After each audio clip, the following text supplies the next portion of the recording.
Bro உங்கள் உடம்புல எத்தனை மச்சம் இருக்குன்னு எண்ணி சொல்லுங்கள் ப்ரோ. இந்த மாதிரி டாஸ்க்லாம் எப்படி தான் யோசிக்கிறீங்க? சரி, நீங்கள் கேட்டதுனால என் உடம்புல எத்தனை மச்சம் இருக்குன்னு நான் எண்ணி சொல்கிறேன் வாங்க. என் உடம்புல நான் ஃபஸ்ட்டு பார்த்த மச்சம் எதுன்னு பார்த்தீங்கன்னா எங்கள் கண்ணுக்கிட்ட இருக்குது இந்த மச்சம் தான். அப்புறம் எங்கள் கண்ணுக்கு மேலே ஒரு மச்சம், அப்புறம் எங்கள் புருவத்தில் ஒரு மச்சம். அடுத்தது எங்கே இருக்குதுன்னு பார்த்தீங்கன்னா ஷோல்டரில் 2 மச்சம் இருக்குது. அப்புறம் நெஞ்சில் 2 மச்சம் இருக்குது, மொத்தம் 7. அப்புறம் ரைட் ஹேண்ட் சைடு ஷோல்டரில் 1 இருக்குது, 8. அப்புறம் 9வது மச்சம் எங்கே இருக்குதுன்னு பார்த்தீங்கன்னா இங்கே ஆள்காட்டி விரலில் இருக்குது. அப்புறம் இங்கே சுண்டு விரல் பக்கத்தில் 1 இருக்குது.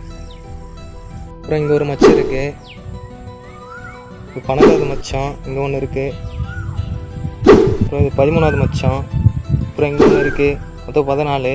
தொடையில் ஒரு 3 மச்சம் இருக்குது, ஆனால் காட்ட முடியாது. ஏன்னு பார்த்தீங்கன்னா பேண்ட்டு போட்டிருக்கேன், அதான் காட்ட முடியல. மொத்தம் சேர்த்தா 17 மச்சம். என் உடம்புல 17 மச்சம் இருக்கிறது எனக்கு இப்போ தான் தெரியுது. வீடியோக்கு லைக் பண்ணிவிட்டு ஷேர் பண்ணுங்கள், மறக்காமல் சப்ஸ்கிரைப் பண்ணிவிட்டு நெக்ஸ்ட் என்ன டாஸ்க்கு பண்ணணும்னு சொல்லிட்டு அதையும் கமெண்ட் பண்ணுறேங்க. அடுத்த வீடியோவில் பார்க்கலாம். பாய்.